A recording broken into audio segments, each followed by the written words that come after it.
আসসালামু আলাইকুম, সবাইকে জানাচ্ছি আমার পক্ষ থেকে অনেক প্রীতি এবং শুভেচ্ছা। দীর্ঘ একটি মাস মাহে রমজান আমাদের মাঝে থেকে বিদায় নিতে যাচ্ছে। জানি না আগামী বছর এই রমজান আমরা পাবো কি পাবো না। গত বছর যাদের সাথে একসাথে ইফতারি করেছিলাম অনেকে আমাদের মাঝে নাই, প্রবাসে গেছেন।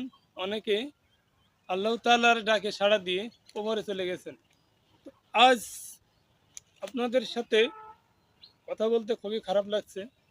আমারই সহপাঠী বা আমারই বন্ধু অনেকগুলো আজ আমার মাঝে নাই।